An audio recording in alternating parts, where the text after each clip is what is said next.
Oke, halo, selamat malam Kak Hana. Halo, selamat malam Nadine. Gimana nih Kak hari ini kabarnya? Alhamdulillah baik walaupun sedikit pusing karena akhir bulan di kuartal. Jujur sama Kak, kita anak kos kan akhir bulan juga pusing. Di sini aku izin memperkenalkan diri aku dulu ya Kak. Aku sebagai MC di Etherworks. Jadi ini nanti kita bakal ngobrol-ngobrol santai aja gitu sih Kak. Kayak kita sharing-sharing pengalaman Kakak dulu waktu kuliah gimana. Mulai dari Kakak berorganisasi di PCLC sampai Kakak karir Kakak sekarang bagaimana dan mungkin untuk jenjang karir Kakak ke depannya boleh nanti Kakak ceritain juga ke kita biar kita sama-sama tahu. Aku di sini izin memperkenalkan diri. Nama aku Nadine Benedikta. Aku biasa dipanggil Nadine. Aku dari mahasiswa Fakultas Hukum UNES angkatan 24 dan di sini aku juga sebagai Staff of External Affairs di PCLC. Sekarang boleh nih gantian kakak yang kenalan. Oke, halo Nadine, salam kenal ya. Aku Hana, cuman memang pada saat kuliah teman-teman itu lebih akrab, itu panggil aku Mal. Aku alumni FH UNES angkatan tahun 2016 dan saat ini aku bekerja sebagai legal corporate di salah satu perusahaan yang bergerak di jasa keuangan non-bank. Oke, terima kasih Kak. Mungkin kita mulai dari pertanyaan tentang Kakak dulu waktu kuliah gimana dan kenapa Kakak bisa join ke dalam organisasi PCLC. Mungkin boleh diceritain juga. Dan dulu Kakak waktu di PCLC posisinya sebagai apa nih Kak? Oke, aku dulu kuliah gimana? Kayaknya aku dulu kayak sama kayak anak kuliah pada umumnya sih, kayak kuliah main nongkrong, kuliah main nongkrong ngerjain tugas kayak gitu-gitu aja sih. Terus aku bergabung di PCLC itu di pertengahan tahun kedua atau tahun ketiga deh, aku lupa pokoknya. Ketika aku masuk yang memang niatannya itu hanya belajar, karena aku waktu itu mulai memikirkan kayak arah karir nih ketika lulus kuliah nanti kayak gitu kan. Jadi ketika aku mikirin aku mau arah karirnya kemana, dan ternyata udah dapet ke apa namanya, waktu itu hukum perdata dagang kayak gitu. Nah makanya ketika aku udah mantep mau peminatan apa, baru aku cari-cari apa sih namanya, UMKM apa UKM ataupun kelompok belajar yang memang bisa membantu aku, mendorong aku sampai ke tujuan aku kayak gitu. Dan ketemulah si PCLC ini gitu kan. Awalnya cuma niat belajar aja gitu, cuman ketika aku masuk itu pas banget lagi beberapa bulan kemudian itu pemilihan apa namanya, struktur baru kayak gitu kan. Terus waktu itu karena memang banyak teman aku juga yang udah gabung sebelumnya di PCLC, akhirnya aku kayak di istilahnya kalau itu dijorok-jorokin lah untuk daftar sebagai ex-dirnya PCLC pada saat itu. Ya udah, karena aku kayak ya udah santai aja gitu kan, karena dan gak berharap menang, yang penting kayak seru-seruan aja. Aku daftar, mengikuti semua seleksinya, terus ternyata aku malah yang kepilih jadi eksekutif director PCLC pada tahun 2018 2019 kayak gitu. Oh, berarti Kakak awalnya tuh langsung ex-dir gitu ya Kak? Nggak yang staff dulu gitu? Jujur iya, langsung ke eksdir karena aku dijodohin sama. Jujur keren. Ketika aku keterima aku menangis semingguan, kayak aduh aku menyesal masuk ke sini, karena kalau tahu jadi eksir lebih baik ntar aja deh gitu. Cuman ya Tapi Kakak emang ada organisasi lain atau emang cuma di PCLC doang Kak? aku dulu BEM, seterus sebelum BEM atau sesudah BEM aku lupa, aku dulu UPS. Oh, oh berpindah haluan gitu ya Kak? Karena kan kalau misalnya UPS itu kan dia lebih ke hukum acaranya banget ya gitu kan. Terus apa namanya, nggak cuma mempelajari hukum perdatanya aja, cuman kan dia juga ada hukum pidananya kayak gitu. Cuman karena memang aku udah tahu arah aku mau kemana, tujuan aku, karir aku mau kemana, jadi memang aku apa namanya, lepas lepas UPS aku mematapkan diri untuk masuk PCLC kayak gitu. Oke Kak, kan tadi Kakak juga cerita mengenai Kakak masuk PCLC awalnya karena Kakak tertarik sama hukum perdata dagang, which means emang relate banget nih sama PCLC gitu kan. Nah, apakah menurut Kakak ekspektasi yang Kakak udah set di awal untuk kayak memahami tentang hukum perdata dagang ini terrealisasikan atau mungkin masih belum atau gimana nih Kak? Jadi kayak ekspektasi Kakak awalnya kan masuk PCLC karena tertarik sama hukum perdata dagang, apakah realitanya seperti itu juga? Iya, awal-awal masuk sesuai dengan ekspektasi awal-awal aku masuk ya. Cuman memang ternyata pada saat itu lagi ada goncangan juga sih di internal BCLC yang memang eh kalau misalnya kalian tahu tuh dulu BCLC tuh mati loh. Hampir mati. BCLC itu hampir mati. Jadi di akhir-akhir apa namanya masa kepengurusan exit aku sebelum itu hampir-hampir mati kayak gitu. Jadi kayak apa namanya ada beberapa apa namanya ya lomba yang diikutin, cuman memang nggak seaktif kalau aku lihat sekarang tuh benar-benar PCLC itu benar-benar berkembangnya sangat amat pesat sih ketimbang zamannya aku tuh kayak tertatih-tatih banget sih. Cuma memang ketika aku pertama kali masuk itu aku akuin seluruh ekspektasi aku tuh apa namanya terwujud gitu karena masuk PCLC-nya pun susah pada saat itu. Jadi memang kita ada proses interview. Ketika pada saat proses interview itu nggak yang ditanya kayak kamu kenapa pengen masuk PCLC, nggak, melainkan kita itu kayak semacam studi kasus. Jadi kita ditanyain kayak misalnya pasal syarat-syarat perjanjian itu pasal berapa kayak gitu. Terus udah gitu ya pokoknya apa namanya KUHP itu KUHP sama apa namanya hukum acara perdata tuh kita ditanyain semua. Atau kalau misalnya kita nggak bisa jawab ya kita nggak lolos apa namanya studi kasus itu kita nggak bisa masuk PCLC kayak gitu. Jadi menurut aku kayak wow ternyata lumayan ketat banget pada saat itu aku masuk PCLC kayak gitu. Dan mungkin jadi bikin kita belajar dan cari tahu tentang hukum perdata juga ya Kak, karena kan interviewnya pertanyaan-pertanyaan yang berkaitan gitu.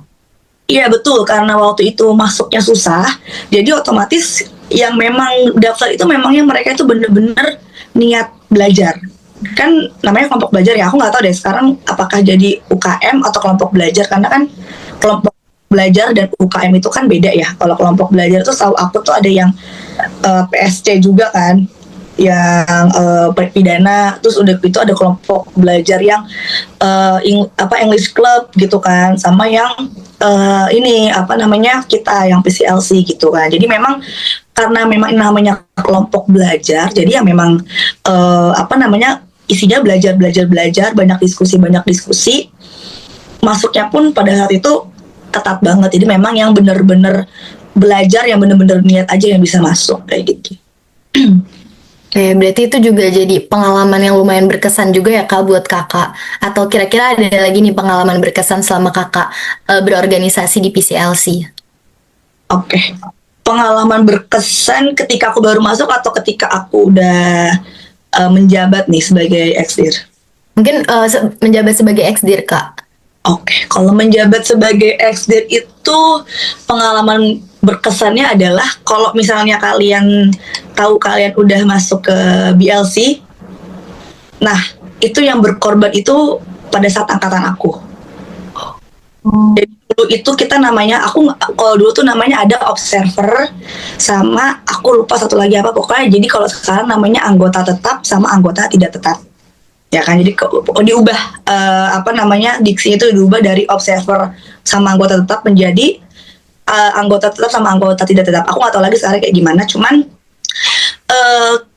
ketika aku pelajarin waktu itu, aku tanya-tanya sama senior aku terdahulu dan dulu itu aku punya grup isinya tuh ada XDIR pertama sampai ke aku tuh XDIR ke-7. Jadi sampai XDIR ke-6. Nah, itu aku konsultasi sama beliau-beliau, aku tanya kita tuh posisinya tuh legal standingnya di BLC itu apa sih kayak gitu. Terus ternyata kita sebagai observer ketika aku ikutin press summit waktu itu yang di Jogja, kampus apa ya aku lupa, yang anggota BLC juga yang di Jogja itu itu ternyata kita sebagai observer gitu kan, kaget dong.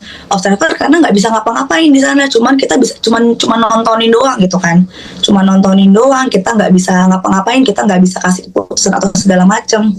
Nah akhirnya aku sharing lah sama senior-senior aku, akhirnya diceritain awal mulanya gitu kan. Waktu itu dari Kak Arvin bilang kita tuh sebenarnya harusnya jadi anggota tetap ya gitu, karena kita itu ikut kita tuh ikut ngebangun BLC dari awal ketika di UI pertama kali, ya kan. Kita tuh udah ikut BLC dari pertama kali itu di UI gitu kan. Terus apa namanya, tapi kita nggak pernah bisa jadi anggota tetapnya apa namanya BLC gitu kan.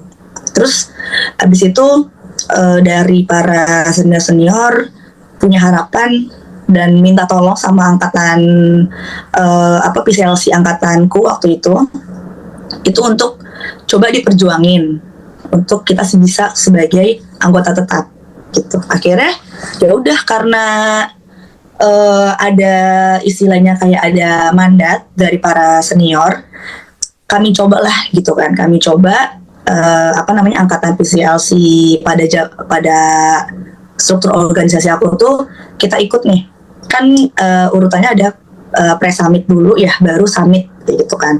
Waktu itu pre-summitnya adanya di Jogja, terus ketika lagi bahas ADART, nah itu dari UNES tuh menolak gitu kan, kayak pokoknya intinya adalah kita jadi anggota tetap kayak gitu kan. Dan memang pada saat itu juga disusul sama UNAIR, pokoknya univ-univ yang lain deh, UNAIR, terus UNS Solo kayak gitu, sama dari waktu itu ada yang baru masuk join Purwokerto, UIN Purwokerto. Aku nggak tahu sekarang mereka masih join atau enggak, cuman itu pertama kalinya mereka join BLC sebagai observer. Terus udah kita ajakin, ayo berjuang untuk kita jadi anggota tetap. Nah akhirnya ketika itu perjuangannya alhamdulillah membuahkan hasil. Jadi pada saat itu ditanya gitu siapa yang mau jadi anggota tetap, tapi syaratnya cukup berat. Jadi syaratnya adalah kalau mau jadi anggota BLC itu kita harus mau menjadi tuan rumah dari, ada yang ILOC, terus abis itu Summit NBLC nasional, terus sama pre-summit gitu kan. Nah sama anggota tetapnya pada saat itu ditawarin tuh satu-satu si anggota observernya gitu kan, lu mau nggak jadi anggota tetap? Kalau mau jadi anggota tetap lu harus mau jadi tuan rumah gitu kan. Terus kita mikir tuh, kita rundingan lagi sama senior. Jadi memang aku itu pada saat itu memang selalu melibatkan senior-senior dalam mengambil keputusan kayak gitu. Jadi aku tanya ke senior, ini gimana, kita ditawarin kayak gini, ambil atau enggak gitu kan. Kalau misalnya dari senior gas, ya kita gas gitu kan, karena memang sejatinya aku mau ngasih tahu ke senior ini yang terjadi di lapangan yang saat ini, kayak nyawanya PCS itu lagi kayak gini, menurut para senior nih gimana gitu kan, karena kan aku waktu itu butuh masukan lah ke senior. Akhirnya dari mereka ya udah gas aja lanjut gitu kan. Akhirnya kita diundang lah summit, waktu itu diundang summit ke Brawijaya, ke Malang. Waktu itu yang berangkat adalah wakil aku sama bendahara, wakil sekretaris sama bendahara aku, karena waktu itu aku lagi di Jakarta kayak gitu. Ketika mereka berangkat ditawarin lagi gitu kan, akhirnya pada saat itu ya udah bismillah aja, kita ambil deh jadi tuan rumah summit coba, karena ILOC itu udah dipegang sama univ apa ya waktu itu, aku lupa deh, univ Jakarta pokoknya, dia swasta, udah diambil sama mereka untuk ILOC gitu kan. Nah akhirnya kita kebagian sisa summit nih, mau nggak summit? Gede dong summit ya kan, pre-summit masih enak ya kan, kalau summit udah susah gitu kan, karena pasti di dalamnya itu banyak acara-acara dan kita tahu budget untuk UKM untuk kelompok belajar nih dari dekan nih berapa, kita tahu kan. Jadi kayak aduh gimana ya, aduh udahlah bismillah aja gitu kan. Kita ambil, terus pada saat itu aku koordinasinya sama wakil aku karena mau nggak mau summit itu kan dilaksanain tahun depan. Nah tahun depan kan angkatannya aku yang 2016 kan kita udah demis kan, udah lengser. Jadi aku harus tanya dulu ke angkatan-angkatan bawahnya aku kayak gimana ini, karena nextnya adalah kalian gitu, bertumbuhnya dari kalian. Kayak kami sanggup untuk membantu apapun itu, kami sanggup banget. Cuman kan memang kayak tombaknya ada di kalian gitu kan, karena kepengurusannya pun udah kepengurusan tahun angkatan 2017 kayak gitu kan. Kalau misalnya dari kalian menyanggupi, kami pun menyanggupi untuk ayo deh banyak bareng deh gitu kan, ngebantu walaupun angkatan 2016-nya udah demis. Cuman kan ini keputusan diambil pada saat angkatan 2016 tuh masih menjabat gitu kan. Akhirnya ya udah dari 2017 angkatan 2017 ya udah oke. Akhirnya ya udah yang angkatan aku ya 2016 juga udah oke, ayo kita jalan. Dan alhamdulillahnya adalah COVID. Alhamdulillahnya banget adalah COVID pada saat itu, karena setelah kami hitung-hitung itu biaya itu habis 20 sampai 30 juta untuk summit kayak gitu kan, untuk summit NBLC. Dan karena kita udah menyanggupi, akhirnya kan kita kepilih nih jadi anggota tetap gitu kan. Makanya sampai sekarang pun kalian bisa bereksis di NBLC jadi anggota tetap. Yaitu awal mulanya tuh tertati-tatinya tuh di tahun 2019 gitu. Dan alhamdulillahnya makanya ketika COVID akhirnya by Zoom. Nah, yang tadinya budgetnya 20 juta, 30 juta karena by Zoom jauh lebih enak. Paling cuma habis berapa juta lah budgetnya kayak gitu, karena via Zoom cuma kita untuk sewa Zoom doang, sama untuk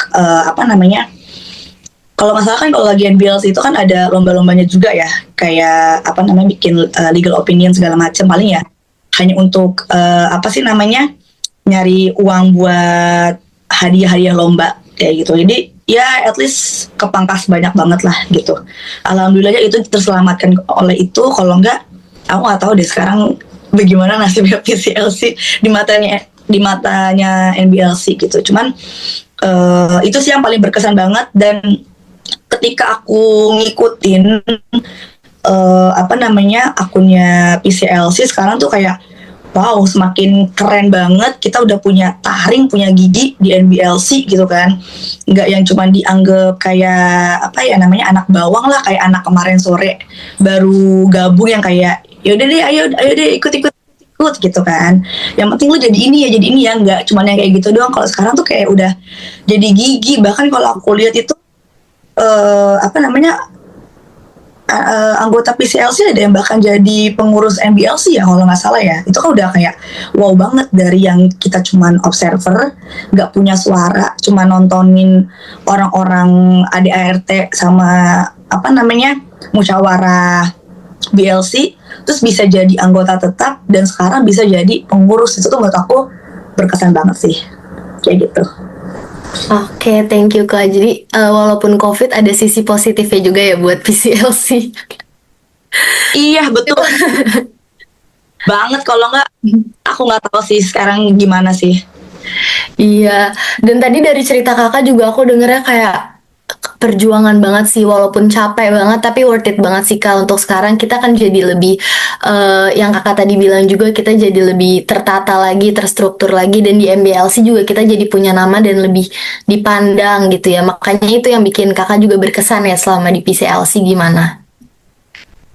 Oke, mungkin selanjutnya kayak kalau misalkan untuk perlombaan-perlombaan atau kompetisi-kompetisi gitu selama kakak di PCLC atau selama kakak kuliah, kira-kira kakak pernah ikutin nggak, dan menurut kakak seberapa penting kita nih sebagai mahasiswa mengikuti lomba-lomba gitu Kak? Untuk lomba itu pada saat di PCLC, pada saat aku awal-awal itu kita ikut lomba yang undip, kontrak drafting undip. Nah itu waktu itu aku kebagian juga jadi anggota timnya sih. Terus apa namanya itu menantang banget ya menurut aku karena memang seru banget karena kita dikasih studi kasusnya, kita yang mecahin sendiri, kita yang kayak memutuskan ini si kasusnya mau dibawa kemana, cocoknya itu dia sebagai apa kayak gitu. Terus memang lomba itu menurut aku penting karena itu melatih critical thinking sih, melatih critical thinking kita dan problem solving kita karena sejauh mana kita bisa memandang suatu kasus gitu dan itu memang berguna banget bahkan sampai aku hari ini tuh itu berguna banget kayak gitu. Terus ketika aku menjabat sebagai XDIR itu hal yang paling berkesan adalah setelah sekian lama kita vakum nggak ikut lomba BLC yang di UPH itu akhirnya kita ikut lagi dan surprisingly kita sampai ke final. Jadi kayak itu, sampai ke final gitu. Kayak kita kaget banget karena belum pernah PCLC itu sampai ke final. Dan aku lihat sekarang PCLC udah juara di BLC UPH itu gokil banget sih karena memang pada saat zaman aku itu belum pernah gitu. Bahkan senior-senior aku tuh UPH itu BLC-nya itu selalu kalah sama UPS. Itu selalu kalah sama UPS kayak gitu. Dan ini kita bisa sampai ke final dan akhirnya ketemu sama UPS lagi tuh wow banget gitu kan. Wow banget makanya senior-senior tuh mereka tuh berani loh kayak gak tidur ayo gak tidur gitu kan. Terus kita minta untuk setiap malam ngajarin kita di kampus sampai pagi ayo gitu kan. Karena mereka ngerasa wah ini PCLC ini apa namanya kapan lagi sampai ke final kayak gitu kan. Kita belum pernah sampai ke final gitu di BLC UPH gitu. Makanya senior-senior tuh kayak wani mati lah ibarat kata gitu kan. Bahkan mereka juga nyamperin ke Jakarta untuk kasih support gitu. Para senior itu datang ke Jakarta buat kasih support dan juga waktu itu kita dosen pembimbingnya itu Bu Dewi. Bu Dewi pun datang ke Jakarta buat kasih support kayak gitu. Jadi bener-bener yang kayak semua disupport banget gitu sama senior bahkan alumni. Waktu itu kita akhirnya dijamu sama apa namanya Karagil ketika kita di Jakarta gitu dan dikasih wejangan-wejangan ketika kita mau final gitu. Jadi bener-bener semua tuh support dari mulai senior terus abis itu apa namanya alumni bahkan sampai ke dosen itu juga support banget karena ini kapan lagi PCLC.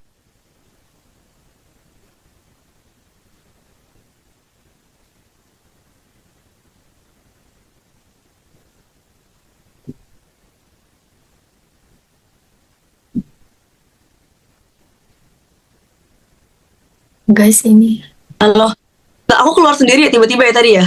nggak keluar sih kak, cuman apa off cam gitu. Nggak apa dilanjut aja kak. Apa tuh aku tuh Kayak koneksi kakak deh, wifi-nya mungkin. kok sinyalnya jelek banget ya bentar. Ya oke kak, nggak apa-apa. Udah bisa nggak? Udah aman kok kak. Aman, oke. Tapi tadi aku keluar nggak ya? Kok tiba-tiba aku tadi keluar ya di akunnya ya? Kalau di sini tadi nggak keluar, tapi emang kakak off cam gitu, jadi cuma nama kakak doang tadi. Oh ya udah yang penting ada suaranya sih. Soalnya di aku tiba-tiba aku mental keluar gitu. Ya, oke kak, nggak apa-apa kok. Oke. Oke berarti segitu aja ya kak tadi jawabannya. Mm-mm. Ya oh jujur kayak apa ya berarti kayak kakak itu juga aktif lomba juga ya kak, jadi berarti selain kakak organisasi berarti kakak juga banyak untuk mengikuti lomba-lomba dan tadi aku dengar juga bener-bener difasilitasi gitu loh sama senior-senior dari PCLC-nya sama alumni-alumninya juga bahkan bener-bener disupport dan dikasih fasilitas untuk bimbing kakak dan teman-teman ikut lomba gitu loh. Dan jujur kayak aku sebagai mahasiswa dan mungkin kayak banyak dari teman-teman juga yang ngerasa kayak kita tuh pengen banget sebenarnya ikut lomba. Cuman kayak somehow tuh takut gitu loh kak, takut salah atau takut nggak bisa komitmen dan nggak bisa bener-bener kan pasti banyak juga kan kegiatan-kegiatan lain kayak bentrok sama jadwal kelas dan sebagai macam jadi kayak takut nggak bisa komitmen untuk ikut lomba gitu loh. Berarti kayak dan aku tuh mikirnya kayak walaupun penting juga tapi sebenarnya penting juga untuk ikut lomba gitu ya kak berarti. Tapi menurut kakak berarti tips untuk mahasiswa-mahasiswa yang masih kayak takut untuk ikut-ikut lomba gitu gimana kak? Oh gini, kalau misalnya dari aku sih tipsnya memang komit susah sih, cuman paling diniatin ikut lomba ya udah untuk mengasah kemampuan aja. Cuman yang memang paling pertama adalah komit gitu kan. Keinginan sih, ada rasa ingin. Kalau misalnya nggak ada rasa ingin, better sih jangan sih menurut aku, karena wasting time pertama, kedua kayak jadi buang-buang duit juga gitu kan, terus juga nanti ya takutnya jadinya nggak all out kayak gitu. Jadi better niatin dulu kalau memang niat, dan diniatkan bukan untuk juara sih, diniatkan untuk melatih, Dari pengalaman aja gitu ya kak? yang melatih kompetensi diri, diniatkan untuk melatih kompetensi diri aja, udah gitu aja sih. Untuk menang menurut aku itu dia bonus ya. Jadi yang lebih pastinya adalah, yang lebih pentingnya adalah melatih kompetensi diri aja sih. Oke, thank you Kak buat jawabannya. Nah, tadi kan kita udah sharing-sharing selama Kakak di PCLC gimana, selama Kakak kuliah gimana, juga tadi Kakak udah cerita-cerita mengenai Kakak pernah ikut lomba. Mungkin sekarang lebih ke pertanyaan-pertanyaan, sekarang Kakak di dunia kerja gimana, karir Kakak gimana. Kalau boleh izin aku mau Kakak mungkin menceritai tentang kenapa akhirnya Kakak bisa masuk ke dunia kerja di hukum bisnis dan waktu pertama kali Kakak kerja itu posisi Kakak sebagai apa dan di mana Kak? Oke. Eh, Sebenarnya aku ada di posisi sekarang itu nggak yang kayak serta-merta ketika aku lulus kuliah itu aku langsung fokusin oke aku mau ngambil ke legal corporate.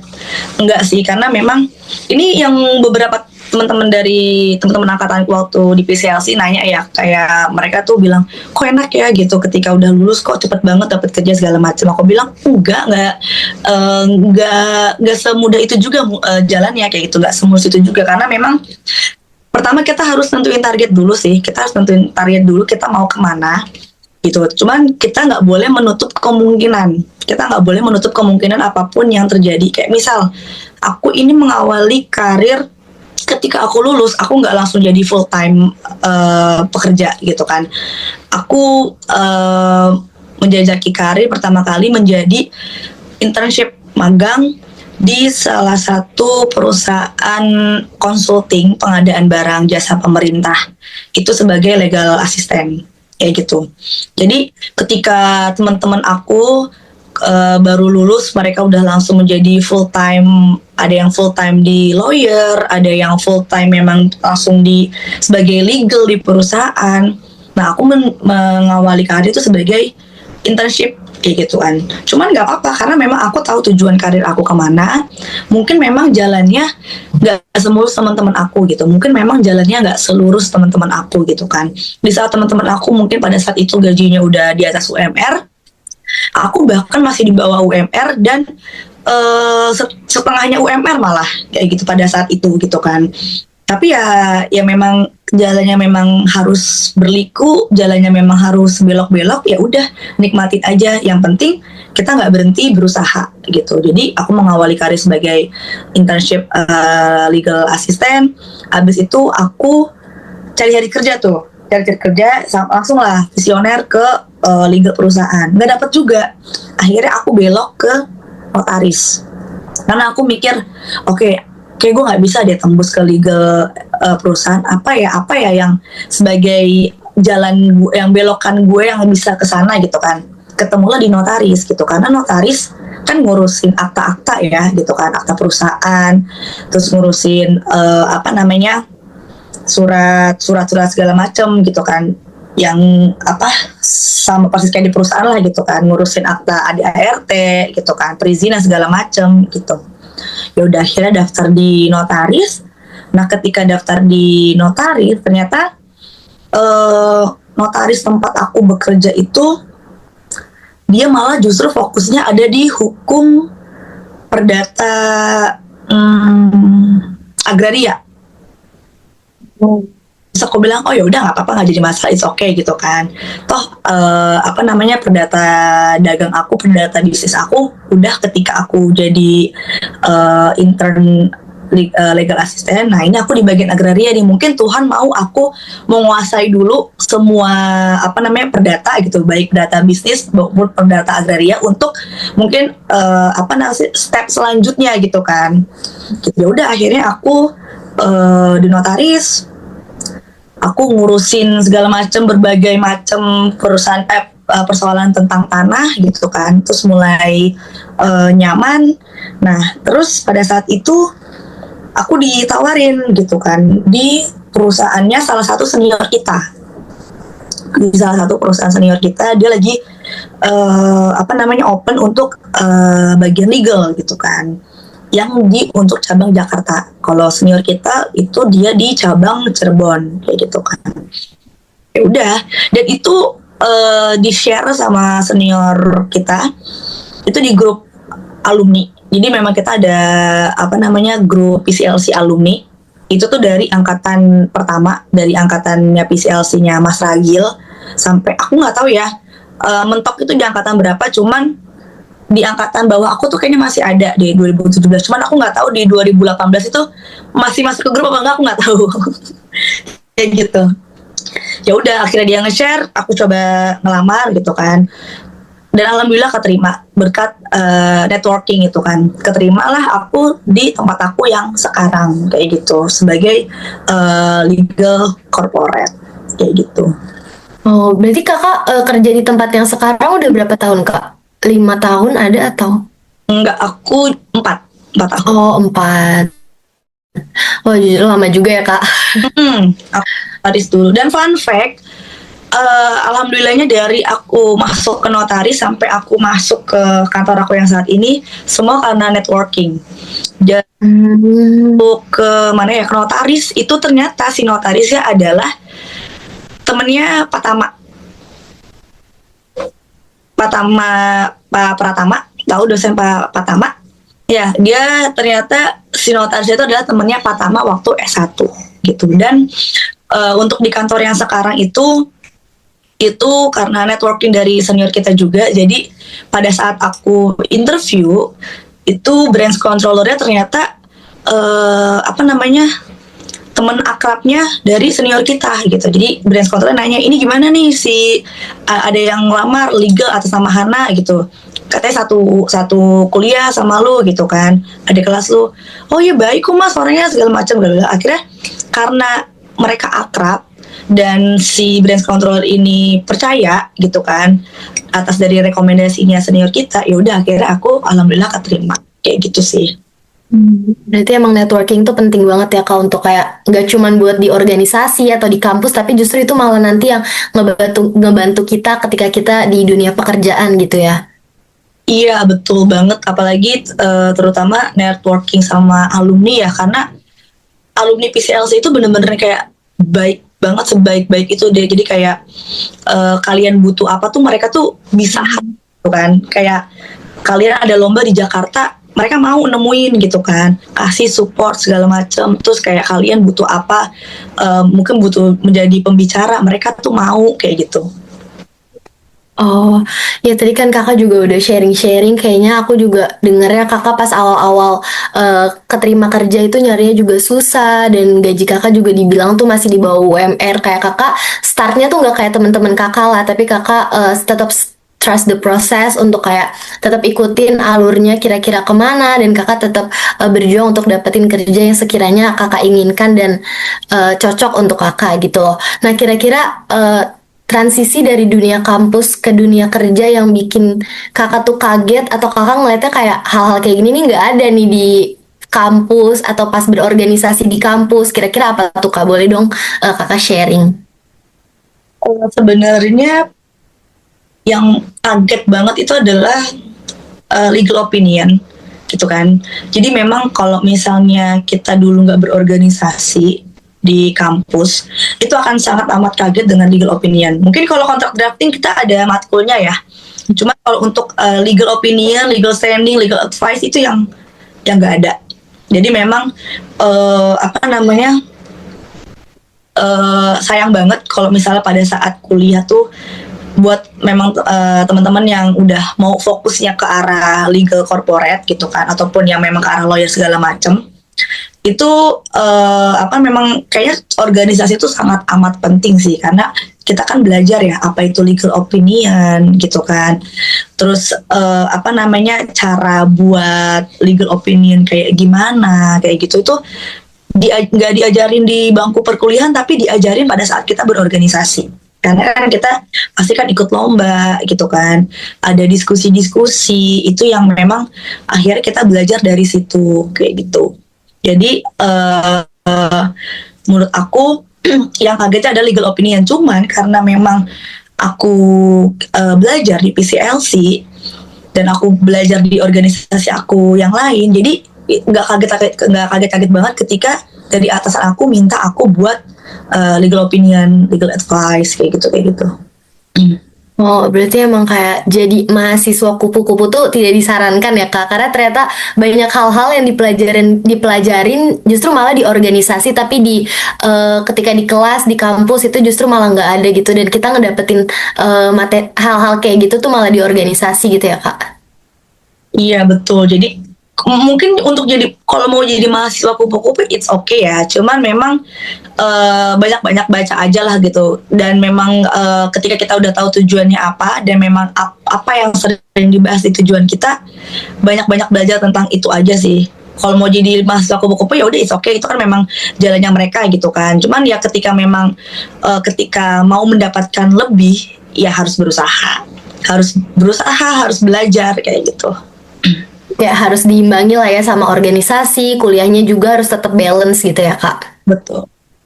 Nah, kira-kira kan pastinya kakak pas awal-awal kerja atau setelah lulus nih, pasti kan kakak ada perasaan takut. Terus tadi kakak juga cerita kakak nggak langsung dapetin pekerjaan. Kira-kira pengalaman di PCLC atau di organisasi lain tuh berperan besar nggak sih kak dalam adaptasi kakak di awal-awal kakak transisi ke dunia kerja? Iya, eh, sangat sih menurut aku, karena apa ya namanya,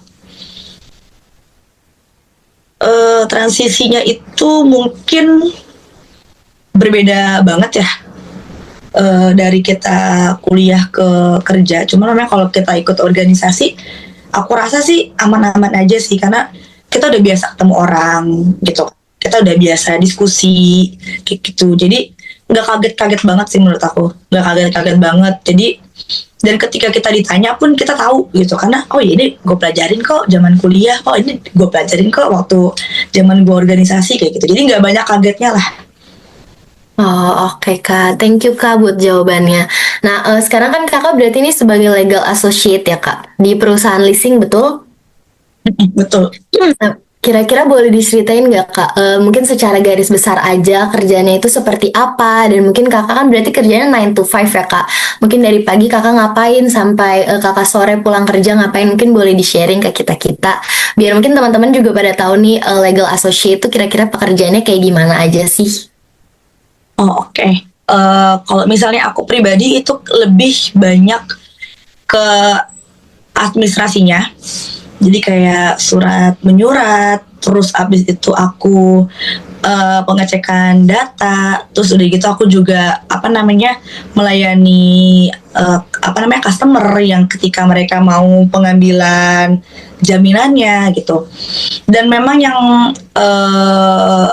kalau aku pribadi kan aku di lembaga keuangan ya, jadi memang kita tuh harus tahu kita itu berdiri di sebagai legal apa gitu. Kayak misal kita berdiri di perusahaan F&B kayak gitu kan. Nah, kita tuh harus tahu yang berhubungan dengan F&B itu seperti apa gitu kan. Atau misal legalnya kita tuh ngurusinnya apa aja. Nah, ketika aku keuangan berarti kan nggak jauh beda dari ngurusin adalah pertama tentang PT ya kan. Terus kedua tentang jaminan fidusia.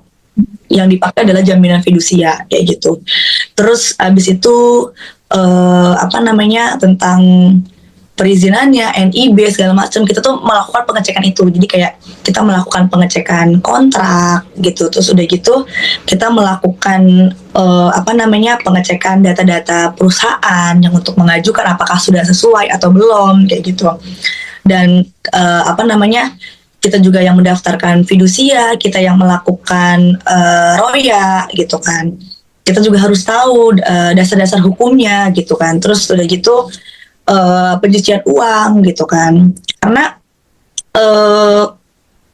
kita berhadapannya adalah bukan dengan B2B. B2B itu adalah business to business gitu kan. Bukan antara legal perusahaan A dengan legal perusahaan B. Melainkan kita berhadapan dengan customer yang mana mereka ini tuh masyarakat biasa. Masyarakat yang memang bukan orang hukum lah, ibaratnya kata orang awam. Gimana caranya kita mendelivery pengetahuan kita tentang hukum dan mendelivery peraturan-peraturan perundang-undangan kepada orang awam kayak gitu. Dan itu memang yang kita yang biasa aku aku kerjakan setiap harinya gitu kan, dimana aku mendelivery peraturan-peraturan yang kan hukum itu kan strict ya gitu kan, kaku gitu kan. Bagi orang awam tuh mereka tuh nggak mau denger kayak gitu. Dan kita ngomongin pakai bahasa hukum tuh mereka tuh nggak paham. Nah gimana caranya kita tuh memberikan edukasi dan mendelivernya itu dengan mungkin kalau sekarang bilang ada bahasa baik gitu.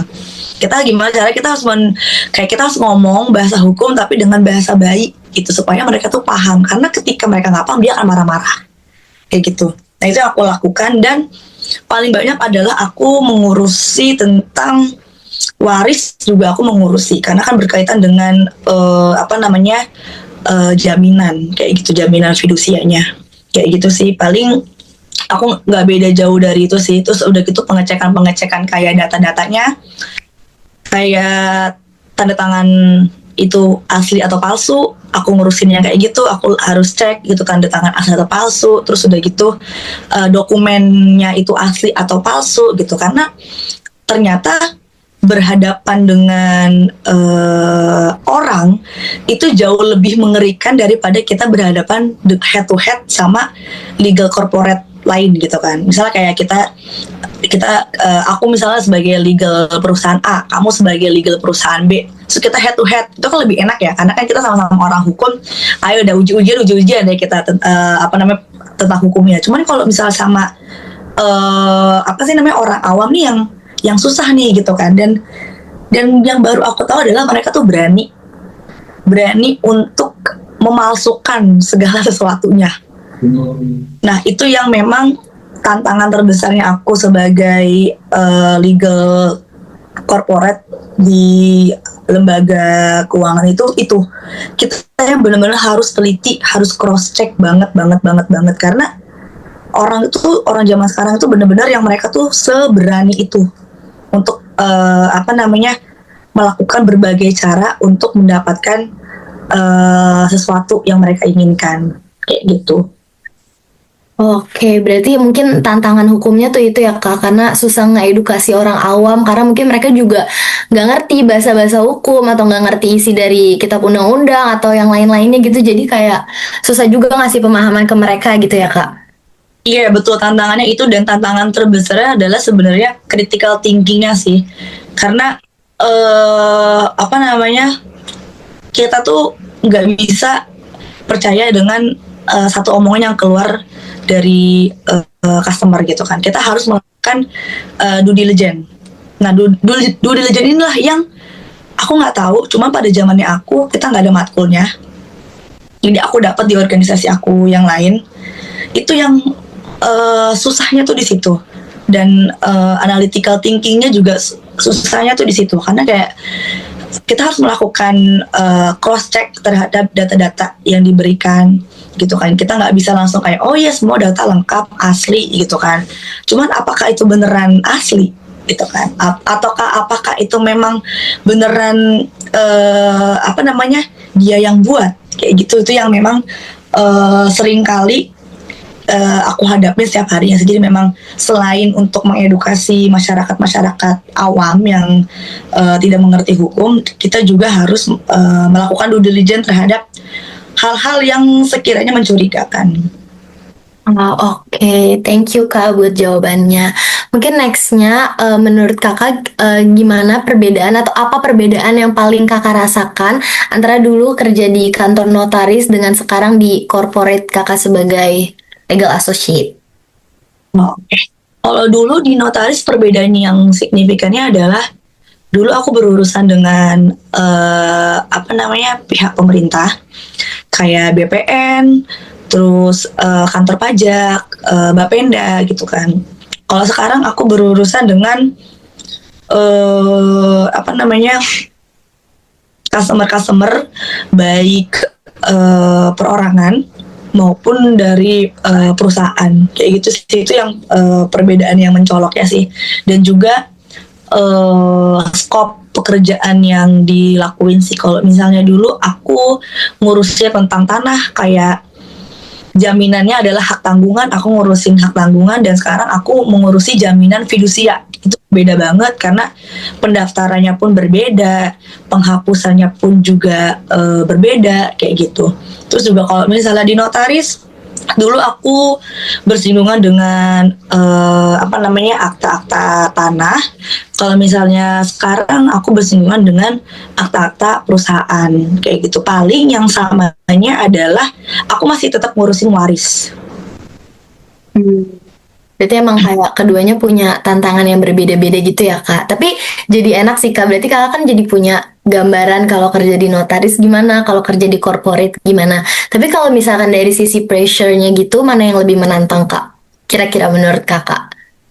Yang lebih menantang sebenarnya dua-duanya. Dua-duanya itu punya apa ya? Tantangannya masing-masing. Punya tantangannya masing-masing gitu. Kalau misalnya di corporate ini tantangannya adalah memang si manusia-manusia ini. Cuman kalau misalnya di notaris itu sebenarnya tantangannya kalau aku ngurusin waris sih. Oh, oke. Makasih Kak buat jawabannya. Nah, mungkin menurut Kakak nih skill apa yang paling kepake banget dalam pekerjaan Kakak sekarang, tapi nggak terlalu disadari pentingnya sama banyak orang nih Kak? Hmm, Analytical thinking sama problem solving sih. Hmm. Dan mungkin yang legal opinion gitu juga kali ya Kak. Mungkin dulu Kakak mikirnya nggak akan terlalu kepake, tapi ternyata sekarang malah Kakak sering disuruh untuk bikin-bikin seperti itu gitu ya. Aku bikin itu waktu aku di apa namanya perusahaan consulting sih. Cuma kalau sekarang aku nggak buat legal legal. Oh. Secara garis besar itu memang yang penting banget adalah analytical thinking. Kayak percuma kita tahu berbagai model legal opinion kayak IREX segala macam bla bla bla. Cuman kalau misalnya kita nggak punya critical thinking, kita nggak punya problem solving yang baik, menurut aku nggak ada apa-apanya sih semua itu gitu kan. Jadi memang dua sifat itu yang memang harus kita punya sih sebagai legal. Bahkan sebagai lawyer pun kita kan juga ketika kita mengorek-ngorek suatu informasi di persidangan, critical thinking kita kan yang bekerja gitu, kayak gimana caranya kita bisa membuat si apa namanya saksi-saksi ini tuh memberikan kesaksian yang memang apa namanya mengungkapkan kebenaran gitu, ataukah yang memang bisa meringankan dari si terdakwa gitu kan. Itu kan critical thinking yang memang harus banget kita punya diasah. Dan biasanya kan kalau untuk apa critical thinking itu kan nggak bisa yang kita pikirin kita tulis dulu gitu. Ada yang mereka langsung kayak ketika si apa namanya saksi ngomong apa, atau bisa kayak aku dari customerku ngomong apa, kita harus bisa menelisik ini tuh bener nggak sih gitu kan, ini tuh gimana ya ini gitu. Itu yang memang harus diasah sih. Oke, berarti mungkin kemampuan-kemampuan itu kayak itu tadi ya, kayak yang kakak udah bilang tadi, kayak critical thinking, problem solving yang penting banget gitu ya. Nah, mungkin pertanyaan terakhir nih kak, mungkin buat teman-teman mahasiswa-mahasiswa yang masih seangkatan aku, untuk kalau mau mengikuti jejak kakak di hukum bisnis, kira-kira apa satu hal yang paling penting yang harus mulai dipersiapin dari sekarang, mumpung masih mahasiswa, dan kira-kira kesalahan apa yang sebaiknya dihindari waktu pas masih kuliah, Kak? Hal yang paling penting adalah fokus sama apa yang jadi tujuan kamu sih. Gak harus jadi aku, tapi fokus aja sama apa yang mau jadi tujuan kamu. Ketika kamu udah tahu kamu pengen jadi apa, jalanin, let it go gitu kan. Harus mulai gerak dari sekarang gitu kan. Even itu dari semester 1 ya, Jadi kayak misal visioner nih dari semester 1 udah tahu pengennya misalnya jadi lawyer kayak gitu kan. Nah, kita tuh udah berpikir kayak untuk jadi lawyer itu aku harus butuh apa ya kayak gitu kan. Dan usaha terus, jangan patah semangat ketika misalnya kita nggak bisa dapetin apa yang kita mau, belum tentu at the end itu yang kita dapetin gitu kan. Jadi selalu percaya aja sama garis tangannya Tuhan, karena memang Tuhan itu selalu tahu apa yang kita butuhkan, bukan apa yang kita inginkan. Jadi ketika memang kita ingin jadi lawyer, terus kok kayaknya Tuhan itu selalu kasih kita kegagalan, mungkin memang kata Tuhan belum sekarang gitu. Kita disuruh belajar A, belajar B, belajar C gitu. Mungkin nanti kayak gitu. Jadi memang ketika kita gagal, percaya aja, tetap berusaha sambil kita berdoa kayak, ya Tuhan aku tetap mau jadi ini, gimana ya caranya, bantu aku. Niscaya sih one day pasti bakal terwujud kayak gitu. Ya berarti kayak tetap percaya tapi tetap berusaha juga dan tetap konsisten sama apa yang kita mau di awal gitu ya Kak. Sama yang kesalahan-kesalahan yang sebaiknya dihindari nih Kak waktu pas masih kuliah. Kesalahan-kesalahan yang harus dihindari, menurut aku nggak apa-apa sih salah, karena kita masih mahasiswa. Ketika kita udah lulus, nah itu yang lebih baik salah ketika kita masih belajar daripada kita melakukan kesalahan ketika kita udah bekerja nanti gitu kan. Karena pada dasarnya kan kuliah itu kan tempatnya belajar ya. Jadi it's okay ngelakuin kesalahan apapun tuh it's okay. Lebih baik kayak gitu. Jadi ketika one day itu kita tahu, oh ini gue kalau ngelakuin A, gue pernah nih ngelakuin A gitu kan. Ini salah, jangan deh gitu. Malah menurut aku berbuat banyak salah lah ketika pada saat kuliah, karena ketika itu kita masih punya dosen yang bakal ngingetin kita gitu kan. Kita masih punya teman-teman yang bakal ngingetin kita masih punya senior yang ngingetin kita. Tapi ketika kita udah lulus, nggak ada yang bisa ngingetin kita kecuali diri kita sendiri gitu. Jadi better itu banyakin salah aja di bangku kuliah, mumpung masih ada yang ngingetin. Karena ketika udah lulus, udah di dunia kerja, itu udah lu udah masing-masing aja. Justru yang ada mainnya sikut-sikutan kayak gitu. Jadi better banyakin salah aja pada saat kuliah. Oke, banyak-banyak explore juga gitu kali ya Kak. Jadi nggak usah takut-takut nyoba-nyoba hal baru. Ya betul, karena ketika kita nyoba hal baru dan kita salah, pasti ada yang ngingetin kok. Cuman kalau misalnya kita udah lulus kuliah kan kita udah lepas ya, otomatis kita udah dirasa kita udah berdiri di kaki kita sendiri kan, gitu kan. Untung kalau ada yang ngingetin, kalau nggak ada, yang ada kita bablas, hilang sendiri kayak gitu. Iya, oke. Thank you Kak buat jawabannya. Kira-kira segitu aja sih Kak sharing-sharing kita hari ini. Makasih banyak ya Kak Hana udah nyempetin waktunya buat sharing-sharing sama kita. Buat teman-teman yang lain juga pasti bermanfaat banget transisi Kakak dari dunia perkuliahan ke dunia kerja. Dan Kakak tadi sharing-sharing juga tentang pekerjaan Kakak, bagaimana di legal associate itu pekerjaannya seperti apa, dan waktu Kakak di kantor notaris seperti apa. Thank you so much ya Kak atas waktunya. Mungkin habis ini kita boleh sesi dokumentasi dulu. Ya, thank you Nadine. Ya Kak.